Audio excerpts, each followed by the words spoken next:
We will start the program within next 5 minutes. I hope I am audible to everyone. We will start the guest lecture within next 5 minutes. Till then, be patient and be in the meeting. If you are not able to join Zoom meeting, then you may join the YouTube link. Start the program within next 5 minutes.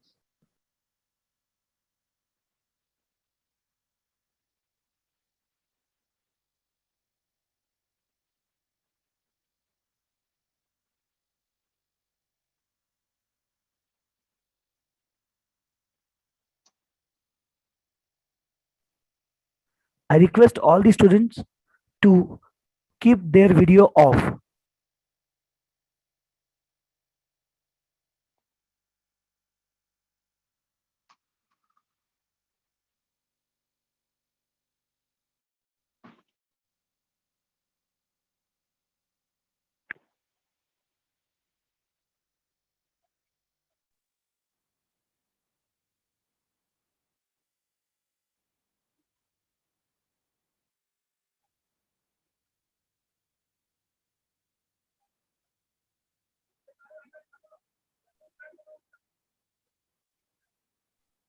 Uh,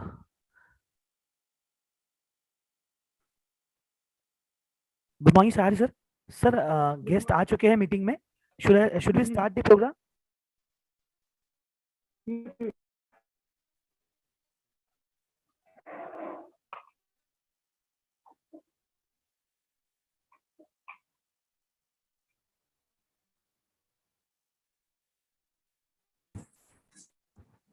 Good morning, everyone. Am I audible? Yes. Good morning and warm welcome to one and all. I warmly welcome today's speaker, Dr. Amit Sethia, scientist and program manager at Conservation, Research and Nature's Education Society, that is CRAN, and students. We are lucky to have such a great eminent personality with us. I also welcome our beloved HOD, Dr. Shahare sir, my colleague, Dr. Ishwarka sir, and Mr. Gokul Bajaj. And last but not least, my dear students. Dear students, we know we are facing hard time due to COVID-19. So in this condition, we must prepare for everything. Here, I mean about our health also. So how to boost our immunity, which type of food we have to take, which type of nutrition we require, we are little bit in confused state or maybe in dilemma. So I think this is the best platform to get clear idea about this. Now I welcome Dr. Shahare sir to give introduction about today's program. Shahare sir.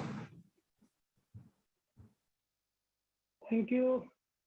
Am I audible to you? Yes, sir. Yes, sir. Am I audible? Yes, sir. You are audible. Okay. Okay. So good morning, all of you. Myself, Dr. Narendra Shahare, being the head of department of botany department, I welcome today's guest speaker, Dr. Amit Sethia sir, on behalf of my department and our college, Brijlal Biani Science College. I also welcome my colleague, Ruchi Kadu, Dr. Ishwarkar sir, Gokul Bajaj, and all dear students. So, as we have arranged this guest lecture on the topic of wild edible plants, solution to nutritional insecurity.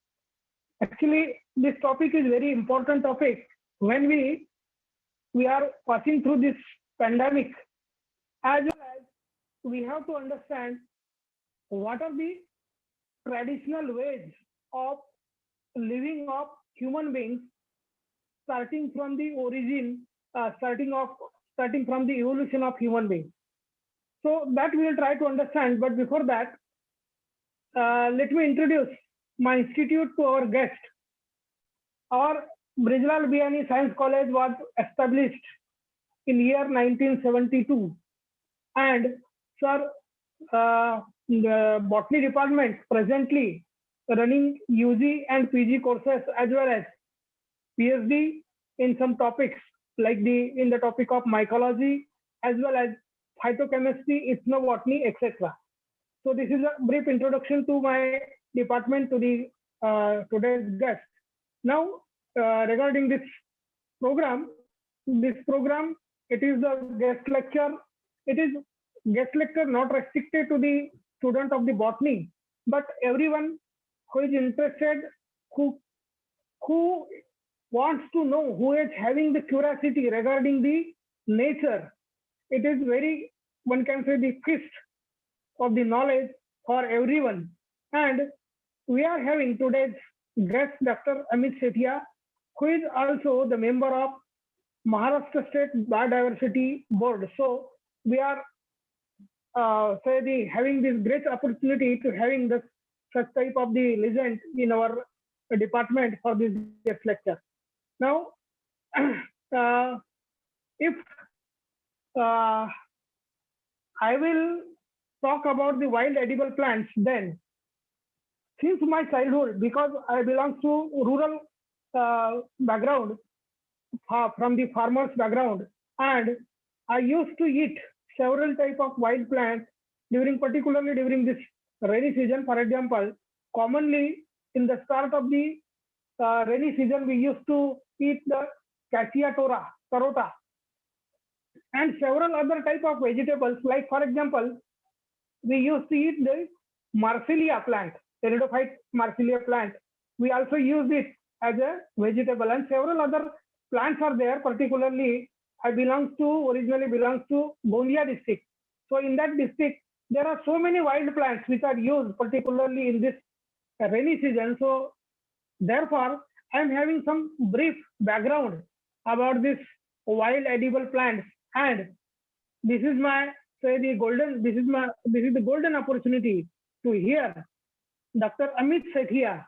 And again, on behalf of my department and my college, I welcome Dr. Amit Sethia and request him to proceed further.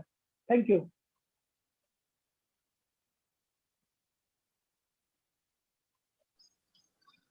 Thank you, Shari sir. I think I'm audible. Yes, sir. Amit sir, please wait for next 2 minutes. Wait, sir.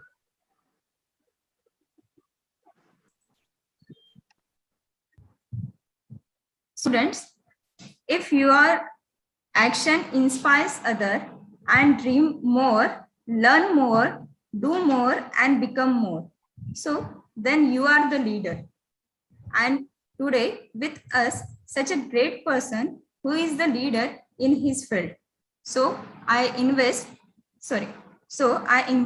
Mr. Bajaj give introduction about today's guest, Dr. Amit Sethia sir. Bajaj sir.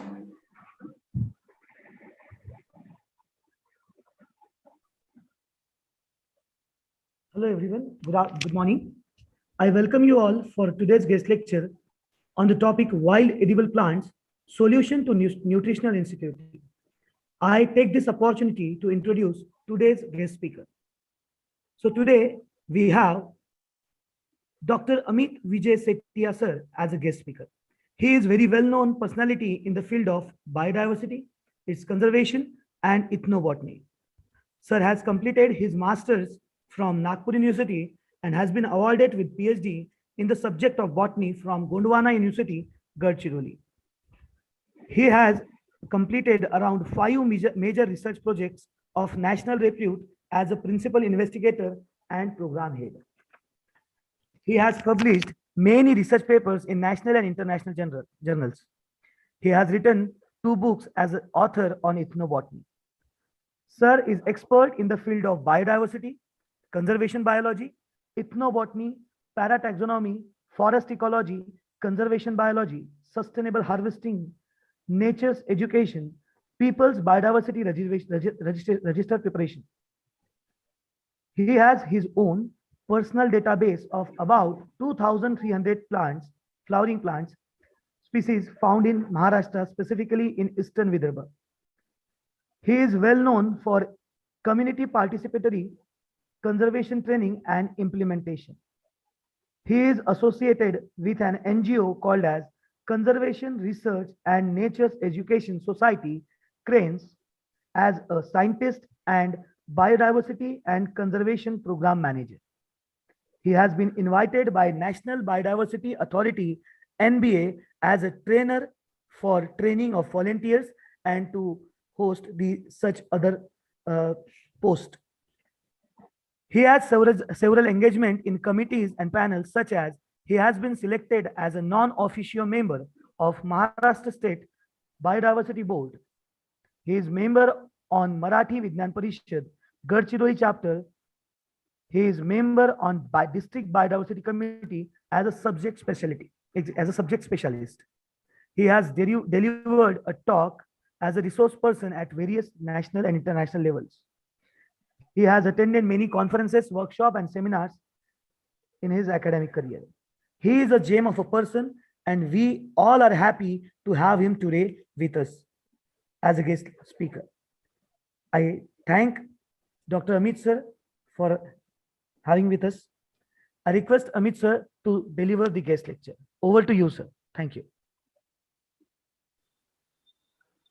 Thank you, Gokul sir, for the introduction.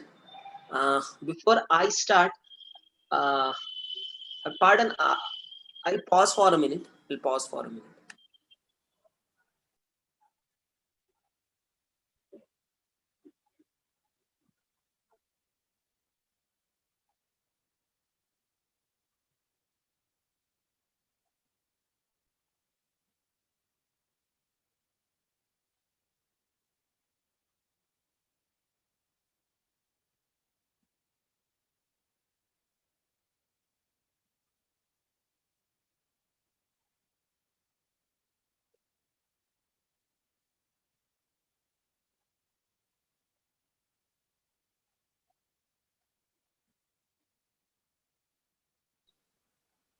I hope I'm audible more clearly now. Yes, sir. Yes, sir. Yes.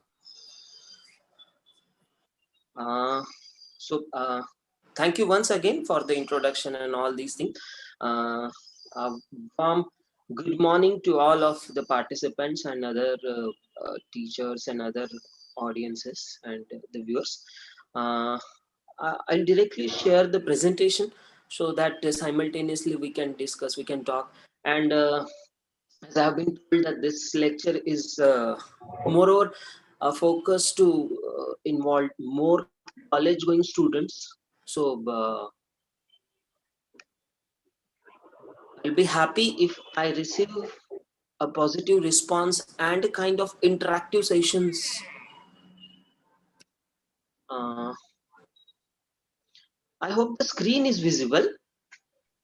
Yes, sir. Yes, sir. Yes, sir. Screen is visible. Okay.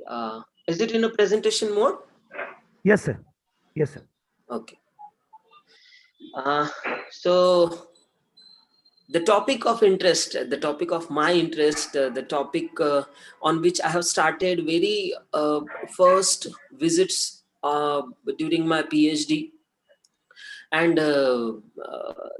this is a topic which is related and which is close to all people, whether those are related to science or not. But this topic of edible खाना तो सबकी जरूरत है, right? तो अब खा क्या रहे हैं वो अलग चीज है. So let us come to the topic and let's start the wild edible plants and solution to nutritional insecurity. And I'm Dr. Amit Setia.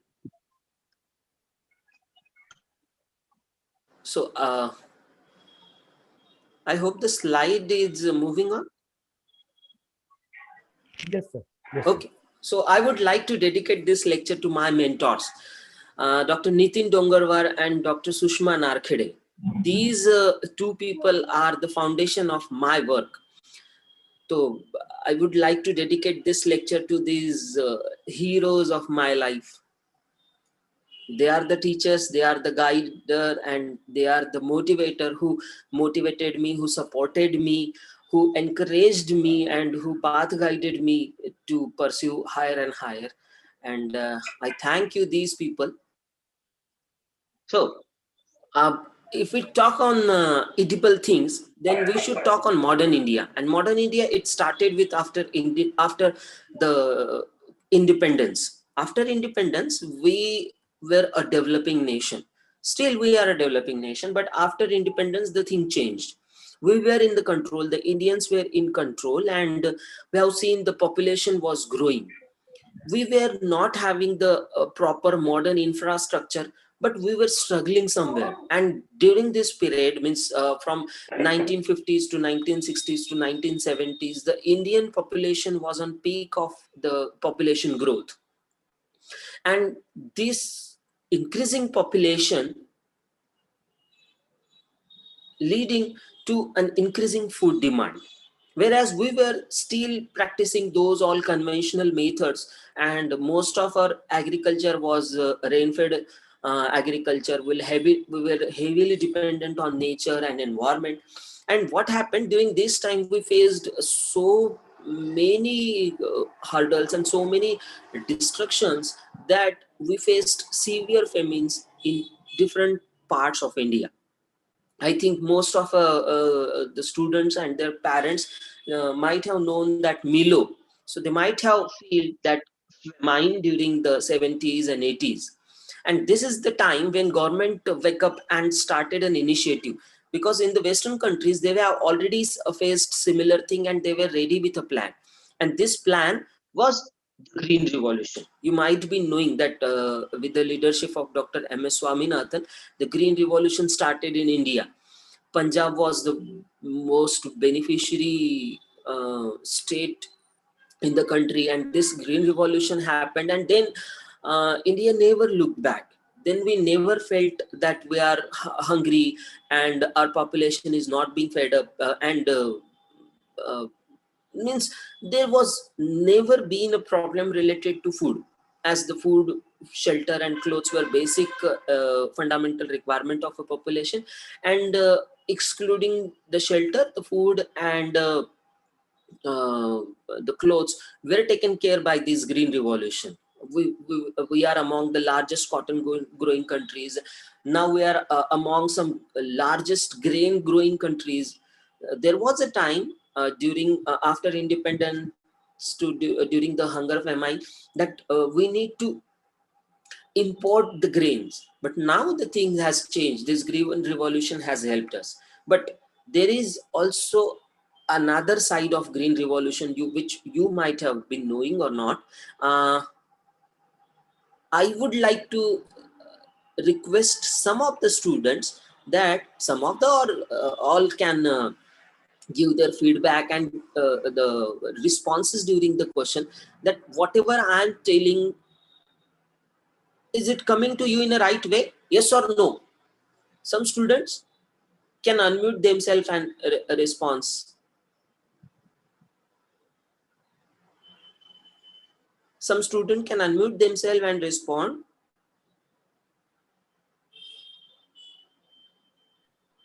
I Gokul sir, yes, sir.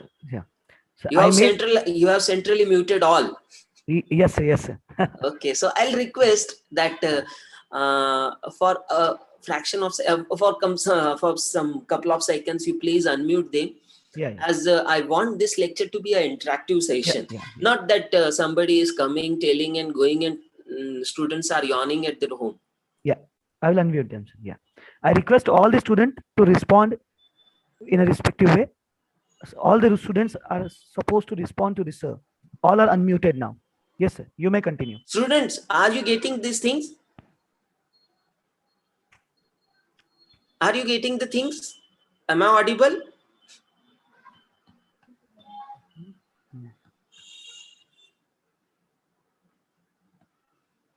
Oh, they are so obedient that they are not responding. Anyways, you keep them unmute.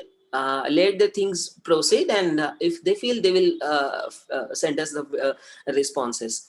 right? Yes, sir. And then now we are in a state that there is a food stability. Now nobody is hungry.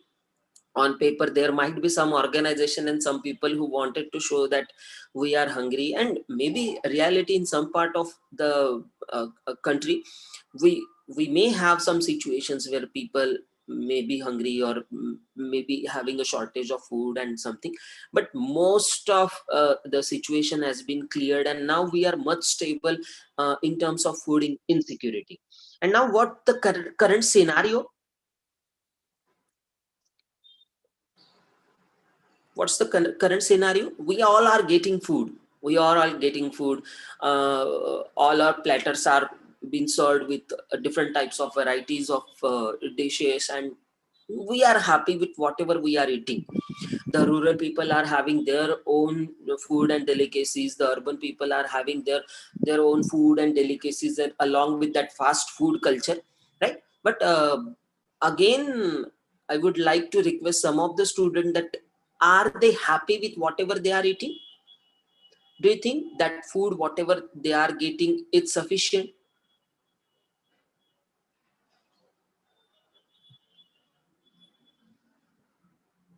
So No. I, so I think there is some technical glitch. I'm not able to unmute them. The meeting is not allowing. The meeting is not Okay. allowing me. The setting is not allowing me to unmute them. I'm trying to unmute Oh, them. There is an oh, oh. option, but they are not getting unmuted. Okay, okay. Yeah, So we can tell them to send the running messages during the presentation. yeah, Maybe it might appear on screen. yeah, yeah. Fine, sir. Yes.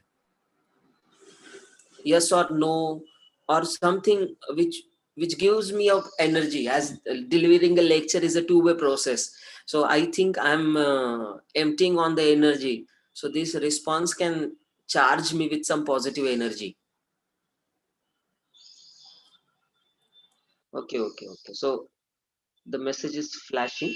Maybe some are sending the responses.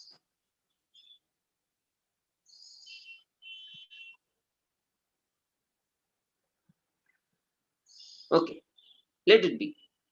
I think we are getting positive response. The bar is flashing now.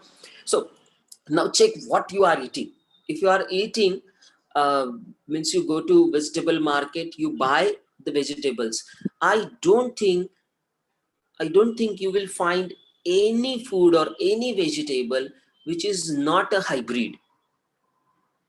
Any food. There was a time when we used to have two three varieties of rice, two three varieties of wheat, and a regular vegetable used to come in market.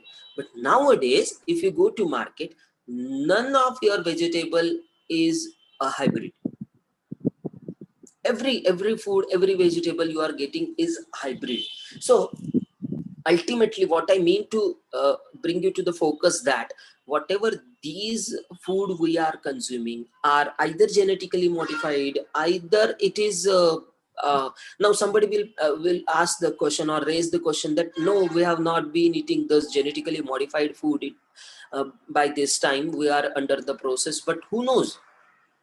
There is no certification, there is no school, there is no uh, checking agency which is checking the food, this food and seeds on all these things. So it is all an open market.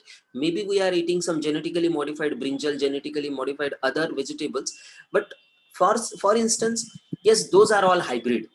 Those are hybrid which are meant to produce more and more fruits, the bigger size of fruit, the bigger mass in them, so that they can meet the increasing population demand in terms of filling of the stomach, right? So filling of the stomach is okay, but the question comes here that if feeding is being done, then what about the nutritional fulfillment, right? अगर हम लोग उसको हिंदी में बात करें तो भरण हो रहा है, मगर पोषण का क्या? These are two complementary term, भरण एंड पोषण. जो भी हम लोग खा रहे हैं उससे हमको एनर्जी मिल रही है, हमारी बॉडी काम कर रही है, we are getting the nutrients, but are they in sufficient quantity? Do we have that kind of study? that this is the nutraceutical values in indigenous brinjal, and this is the nutraceutical values in the hybrid and the the cropping and the experimental processed brinjal. No, we do not have by this time. So what do we have? We have hybrid food, we have stored food.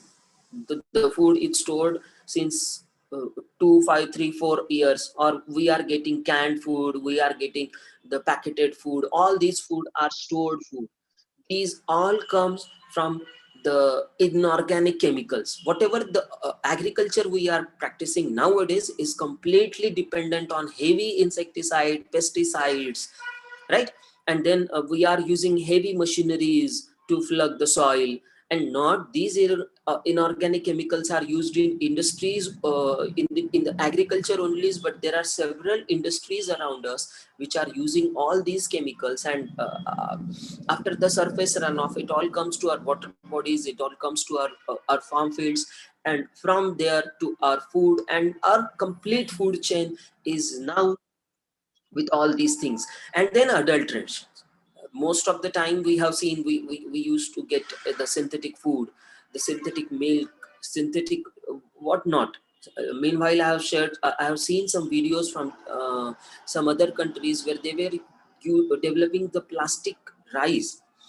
Actually, these look like a rice, they cook like a rice, but this is not actually the right, it is plastic and it is somehow chemical. So such kind of adulterations are happening. So in all these scenario, how do you think that we are getting a proper nutrition? अगर अच्छा खाएंगे नहीं तो अच्छा जिएंगे कैसे? After it's health, right? And health is wealth. So all these things are cumulatively making a loss to the biodiversity, and it is creating an ecological imbalance. Whatever the food habit we have developed, whatever the agricultural habit we have developed, it is making a great loss to biodiversity. It is creating an ecological imbalance. So we need to get out of this by eating the wild edibles, right? So the slide in front of you is a mushroom. Nowadays in our area where I do live, Gadchiroli, these delicious mushrooms comes to the market. They are being sold there on a higher rate, right? A bundle of 10-15 mushroom is being sold at rupees minimum 50 to maximum 100 rupees. So the people who are selling it, they are also getting the benefits, and the people who are eating them are getting a nutrition. So the whatever the scenario I have presented you, to overcome these things, at least not means these are the things which are not for all general and all people. If we if we uh, if we think of exiting this farm grown food and thinking of completely dependent on wild edible, it won't be possible, because this is this is meant to feed a smaller group of population, not all the population. But in the season, in respective season, we can have it. So let us start with that. And the forest provide the wide range of wild vegetable which is rich in nutrition. They are being cooked, they are being produced with zero chemicals. So there is a case study in Punjab that most of the farmers who were practicing this modern day green revolution thing, and there is a train from Punjab to Rajasthan, and it is a cancer train. It is called as cancer train, and the doctor says that most the reason behind the train is being called cancer train because it has most of the passengers suffering from cancer. They used to go to Rajasthan where they are getting their cancer treatment done. So in this harmful scenario, in this horrible scenario, the the getting of food which is free from chemical is a rare thing, and these wild food are a source of these things. In the introduction, Shahare sir said that they used to cook the tarota bhaji. right? And it is a rich source of protein. It cooks delicious, it feels good, it gives refresh to your stomach, it is high in nutrition, high in fiber. So there are these wide vegetables, these seasonal vegetables are within importance. When during my PhD time, I have interviewed so many people that why do you eat these vegetables, what are the specific significance of these. So they used to tell that this particular vegetable helps in rheumatoid arthritis, this particular vegetable helps in the upset stomach, this particular vegetable help building muscles, and so on and so forth. So these seasonal vegetables have the immense significance to our nutrition. The nature provide food according to the season. This is important thing. According to the Indian Ayurveda, we have summer, winter, and rains, and in these particular three seasons, there are things which should be eaten and which should not be eaten. So in the days of summer, when the heat is outside and heat is inside, we should eat the food which keeps you cool, right, from inside. In the winter, we should eat those food which will keep you warm, right? So this is a typical Indian Ayurvedic system, which is a preventive medicine system, and this preventive medicine system uh, is in the root of Indian food habits also. So I always prefer that we must eat seasonal fruit, seasonal vegetables, right? So this Indian Ayurvedic system gives us the thing. And then if you compare the health of a urban person and health of a rural person, you will find that a 60-year-old rural person and a 60-year-old urban person, they will be having much of difference in their health. The rural person will look more fit. The first thing is his or her lifestyle, and the second thing is whatever the food he or she is having. Now the rural people are much more dependent on the nature-based food, whatever the food available in his vicinity or his her vicinity, or his or her forest, or whatever the natural landscape he might be living. Whereas urban people are completely dependent on urban mandis, where he is getting most oftenly the hybrid food. And we have talked about it earlier. So this is a platter difference between urban and rural. So now on your left, uh, it is a urban food habit which are most of the BSc and MSc student would like to eat. They like to eat pizza, burger, fast food, Chinese, and whatnot. And on the other side, there is a rich traditional uh, tribal food platter, right? So inside it, if you I can guarantee this is a platter from one of my field visit in the Parada Tehsil of Aurangabad district. It is a platter from Vil Tehsil. We have been there to visit them and study them and explore the things, what they are eating, what they are doing. So in they have prepared this platter for us, and this whatever you are seeing in this platter are all are the natural and wild things, whether it is an egg inside, whether it is a prawns inside, outside that center, then the several leafy vegetable, a paratha below. Everything was prepared, whatever was available in their surrounding. And I guarantee you, if you go there, if you taste it, you will definitely like much more than our regular conventional fast food. Talking about the nutraceutical, can you see the difference between these two? I think the plant on your means the fruit on your uh, right is resins, kishmish, sabko pata hoga. And on left, can somebody tell me what is that on left? Somebody from student?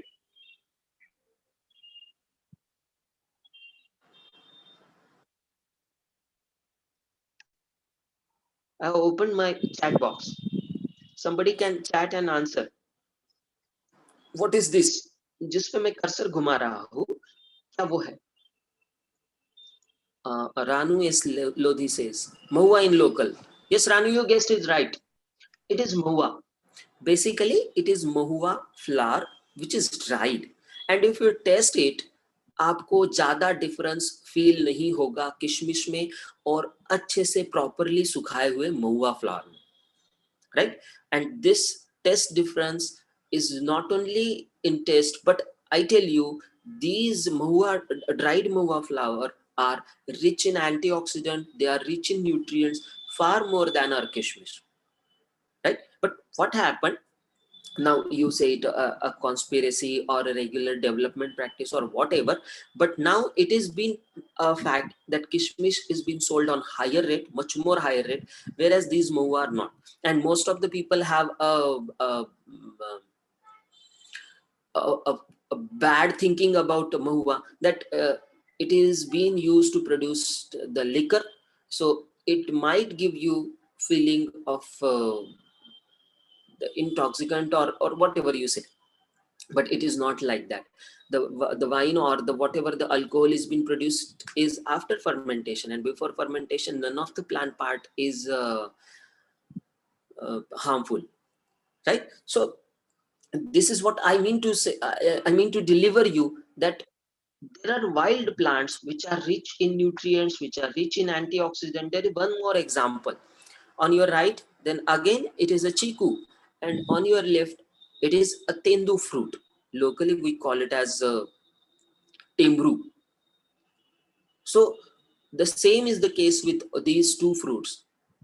Exactly what we are getting a flesh which we feel tasty, but we do not know actually which variety of chiku is we are eating. Most of the hybrid practice, most of the cropping practices are meant in a way to increase the mass and increase the taste, but we do not actually but we actually do not know what are the impact on the nutritional things, and this can be reflected on our health only. So this was all the generalized presentation. Now I would like to bring you to notice some important and interesting medicinal plants which are having dietary use, and they are they are cooked by the local people. They taste very delicious, and you might have eaten some, or you maybe if you would like to eat them, then you observe these plant in your locality and you can prepare them. I have two research paper published. I'll be talking on that on those two in the end of the discussion. And this is a plant which is Holorena pubescens. It is locally called as kuda, and these flowers smells very nice, very fragrant, very sweet smelling flowers. And I think most of the time we don't think eating flowers, right? We used to cook the stem, leaf, fruits regularly, sometimes tubers also, sometimes roots also, but flowers we don't think that it has been edible, but these flowers are edible. And these flowers are picked up, then they are boiled, then they are strained, and they are added with regular material in our kitchen, and then a very fine curry is cooked. This tastes very fine, very good, and at the same time it is very nutritious. The flowers comes in the month of May and June, and they are having a very good uh, supplement to our stomach. They provide a wide range of fiber and nutrients, right? So this is one of the practice which I have told you, that the people used to cook. I can't tell you for next 100 and 150 plants. I'll be telling about some of them. This is a plant which is Elangium salvifolium, and the fruits are edible. The fruits, if you taste this fruit, it exactly tastes like lychee. So the local people just go into forest, they pick up the fruit. This is another plant. It is locally called as dhan bhaji, Alamia nodiflora, and it belongs to family Asteraceae, and the leaves are cooked just like the methi or chauli we use. It is Alternanthus isalis. It is locally called as patur, It is also cooked as vegetable. Then these are the very sweet and sour test food, antidesma. This is locally called as koya. The leaves we used to share in Dashera, Bahunia. It belongs to the same genus, but it is Bahunia purpurea. The young tender leaves are plucked up, and vegetable is made from that, and that also tastes so good. Then same the Bahunia Valai. It appears with a pod. The tribal people used to collect the pod, collect the seed, break the pod, collect the seed, and then they used to roast it and have it. That that tastes very good. This is a plant Cardiospermum helicacabum. It is called as balloon vine. If you can see these fruits in the background, right? So they appear like a balloon, and these leaves are collected, plucked, washed, and then they are grinded with rice flour, and batter is prepared, and a dosa like stuff is prepared. It also tastes good. It is rich in nutrient. Most of the people who are having arthritis can try it. And then again, these beautiful flowers of mahua, sorry, bahava. It is cassia fistula. The when it blooms, it is the one of the most beautiful trees to look, right? It is also called as the golden shower plants. The same preparation what we have seen is holorena. It can be done with these plants. Then this is Silastris paniculatus. It is locally called as the Pimpadi Sabar, and in Ayurveda it is Jyotishmati. A very good brain tonic is being prepared by extracting the seed, and uh, these flowers are eaten as a vegetable. And most of you have seen this plant. In local Marathi it is called as komda or kukurda. The young tender leaves of this plant are collected and cooked as vegetable. This is one of the handsome tree in our forest. It is Gelinia pentagina, and these fruits, ripened fruits, are eaten. Then it is Mytinus siligensis. The flowers are also cooked as vegetable. This is one of the favorite fruits of Vidarbhian. Uh, it is Katurla, the Momordica, right?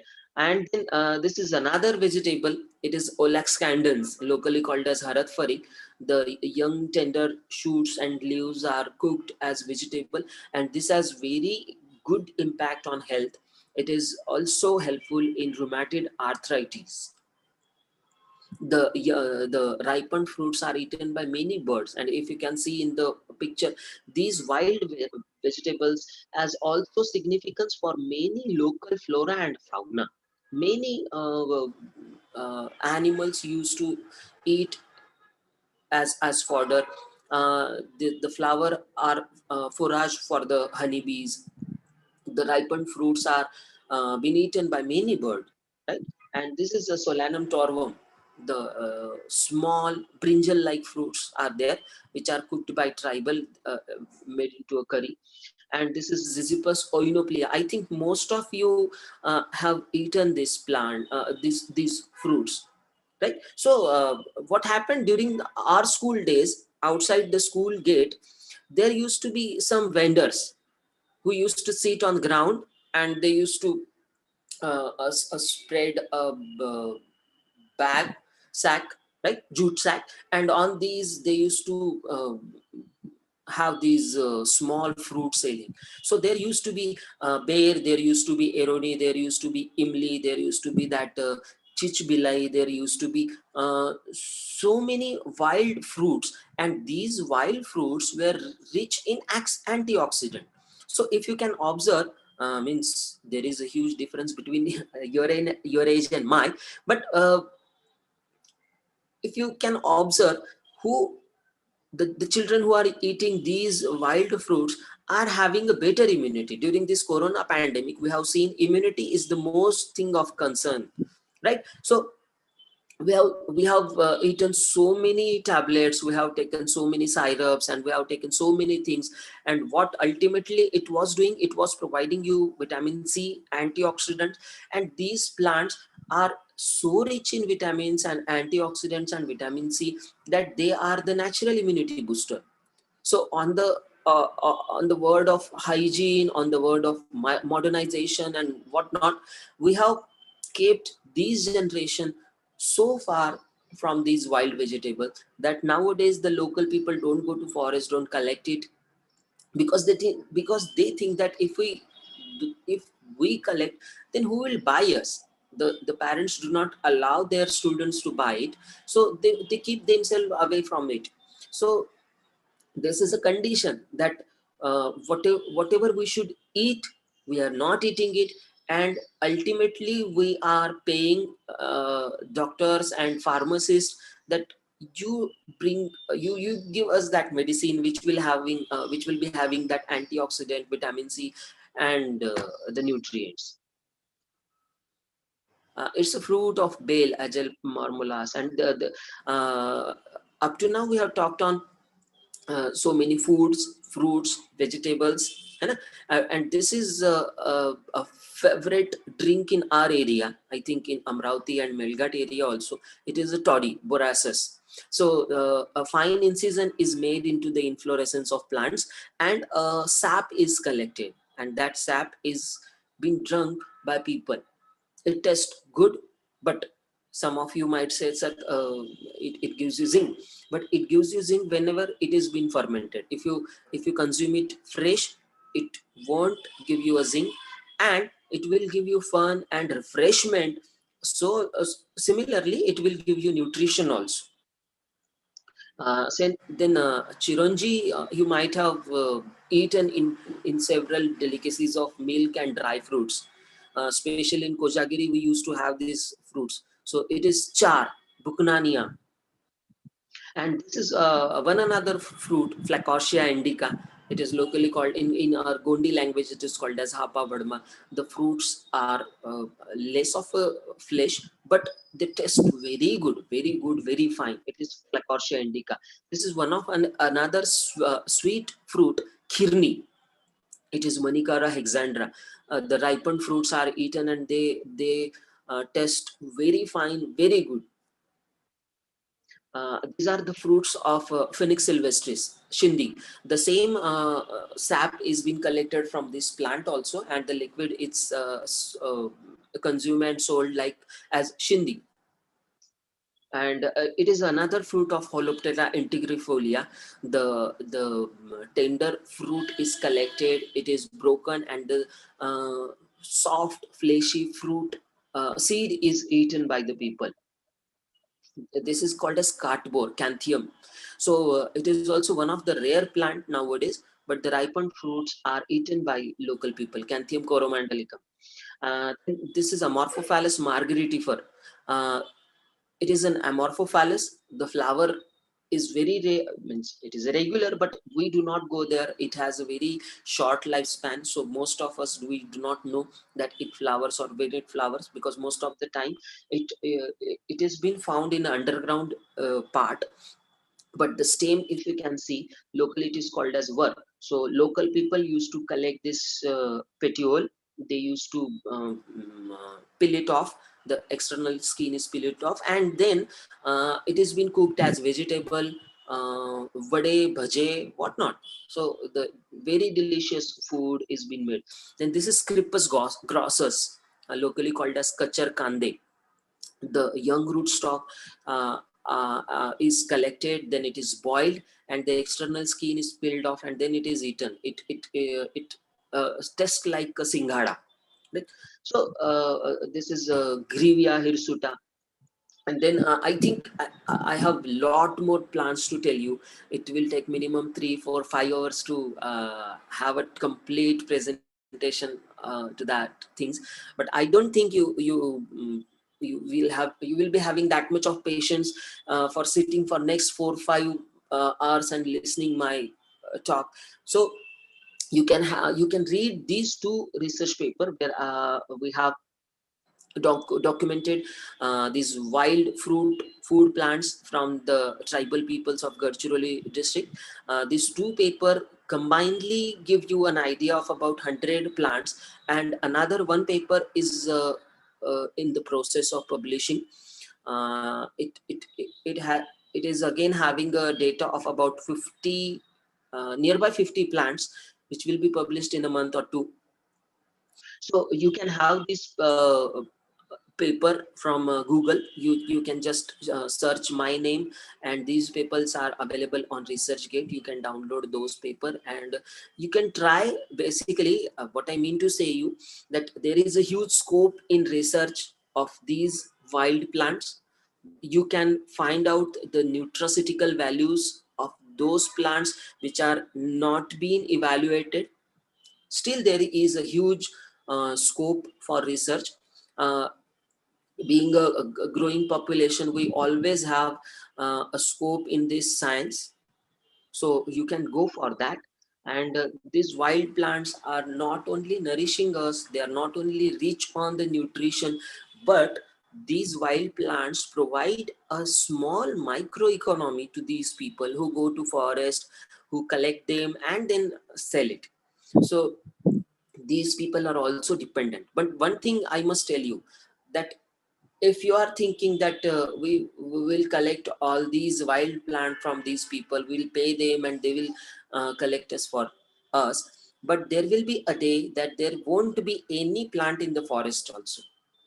So we need to think in a conservative way also, that if you are getting these wild plants and if you are regularly having these plants, then you should think that, is it a sustainable way of having all these plants? Are we doing right? Right? So exploiting of nature is never permissible. So you are wise people, you can think in way. uh, I would like to know you personally. I would like to have some comments. I would like to have some interactions with you. So my number is with Gokul sir. You can have from Gokul sir. He might share with you. If in case if you have any queries regarding it, if you want to do research in this topic, I will certainly like to help you. And thank you. These tribal boys are eating the trunk of that Phoenix sylvestris plant. That plant is cut, and then the internal pith of the plant is eaten by these tribal children. It tastes very good, just as good as we used to have that coconut, a tender coconut we used to have. So thank you very much. I would like to thank you all the informants who has given me this data which I have presented you. I would also like to thank our principal of Dr. Brijlal Biani Science College, Amravati. I would also like to thank Dr. Shahare sir, head of the department Botany. I would also like to thank Gokul sir for giving me and introducing me to the college. I would also like to thank Anvika, and I would also like to thank all you beautiful and handsome viewers who have participated and patiently listen this talk on wild edible plant. I hope I have enlightened you to somehow, I have motivated you to somehow use and eat the wild edible. हमेशा seasonal खाना, at least साल में 4 season जो आते हैं, उन 4 season में seasonal फल, सीजनल भाजी, सीजनल रूट्स शूट्स जो भी मिलता है, एक ही बार बनाओ, एक ही बार खाओ, बट आप खाइए. You will definitely get benefit of health. You will definitely feel the change in taste, and you definitely enjoy having these food, right? So again, I would like to say thank you all. Gokul sir, over to you. Thank you so much, sir. And we are so happy to have you here. And we hope when the conditions will be normal, we will call you here physically for the lecture.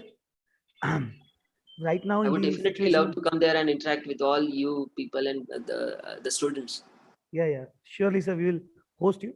And I'm so happy and proud to tell you all that I'm very first time I'm calling Amit sir as Amit sir. Generally, I call him as Amit Bhaiya because he is my brother. He is my paternal brother, and I'm so happy to have him here as a resource person. And Thank you, Gokul. yeah, thank you, sir. I request Suruchi ma'am for the further. Thank you, sir. Thank you so much, sir. Your knowledge have enlightened our minds and knowledge also. Now, I think student get the path how to deal with this vegetables and fruits and how to have them in their daily diet or daily routine, isn't it? Yes.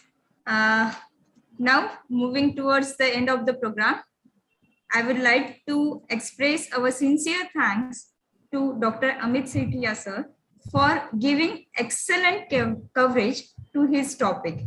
Thank you so much, sir, on behalf of department, on behalf of myself.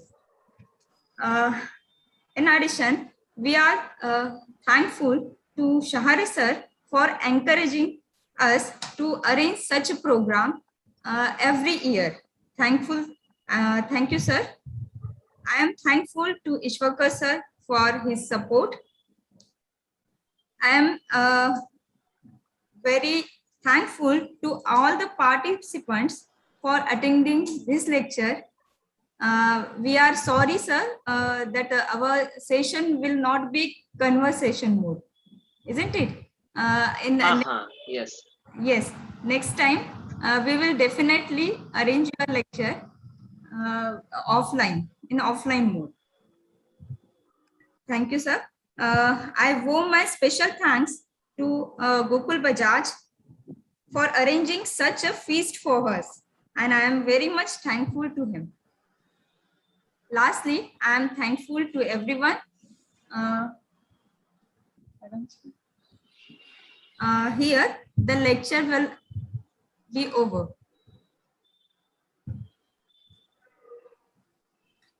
Is there any queries, student? They will give. Yes, I would like to have some queries, some sort of interaction, or some sort of feedback, instant feedback, if it is there. Yes, yes.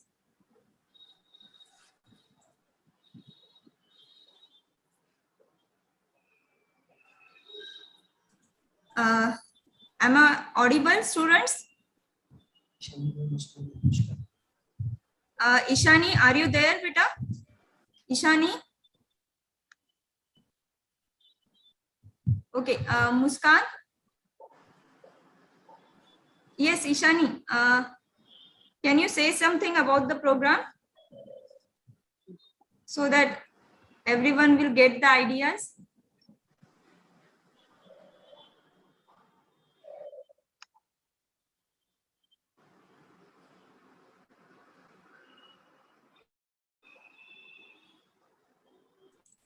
Hello, Ishani. You can unmute yourself.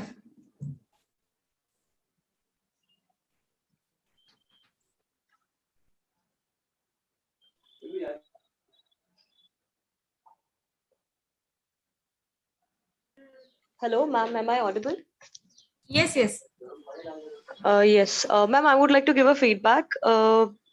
This session was very interactive, and thank you so much, ma'am, sirs, for organizing this webinar. It was very helpful to us, and whatever knowledge we have gained today, we are going to definitely implement on us. And like, as it is told by sir, different species, different kind of species are what we see, wild species especially. Now we can be more enthusiastic to learn about more plants and different type of species in forests. Thank you so much, sir. Thank you so much, ma'am. Thank you. Yeah, thank you so much. Muskan? Muskan Dadlani is there? Yes, ma'am. Ma'am, am I audible? Yeah. Go ahead. First of all, I would like to thank you, sir, like for all the plant lovers like me, for personally, like this was a great session. Like there were a lot of things that I was not knowing about this. Sir, I want to ask a question that Yes, please. how to identify these types of plants. Like we see a variety of plants, like yellow, the plant you told like yellow bunch of flowers, golden bunch. So It is that Cassia plant is fistula. yeah. So that plant is visible everywhere, but uh, like how can we identify that plant? I tell you, nowadays, the people who used to identify plant and study the plant are called as taxonomist, right? And I'm not a taxonomist. I'm just a parataxonomist. I have learned many modern things to identify the plant. Still, I don't go into that much of depth of a plant to identify it technically. But now, uh, I'm giving you a simple idea. If you might be knowing Google. So Google has one app. It is called as Google Lens. So now it becomes very easy. You install Google Lens in your mobile. You click a photo and you ask Google, what is this plant? Most probably Google will answer you what kind of plant it is. Right now, it has covered about 50-60% data of world, and most of the time it gives you a proper correct identification, maybe not on a genus, not on a species level, but up to not on a species level, but up to genus level you can definitely identify the plant with the help of Google Lens. So Google Lens can help you, and otherwise there is Facebook, there are different websites like Flowers of India.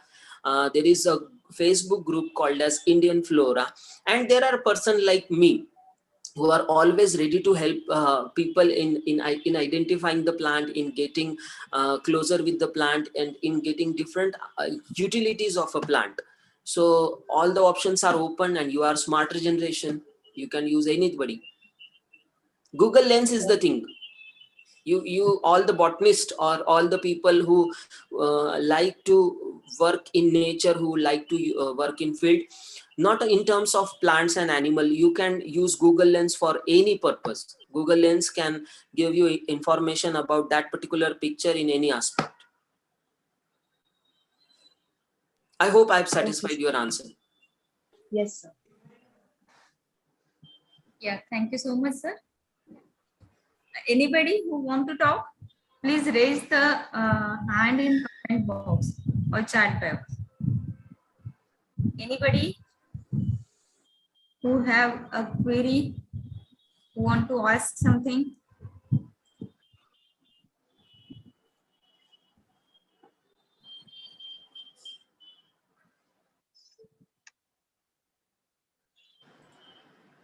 Okay. Thank you so much, sir.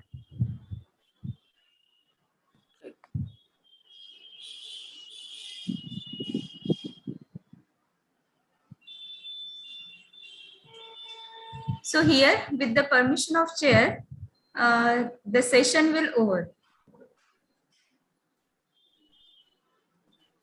Thank you all. So much, sir. Wish you all the best. See you soon.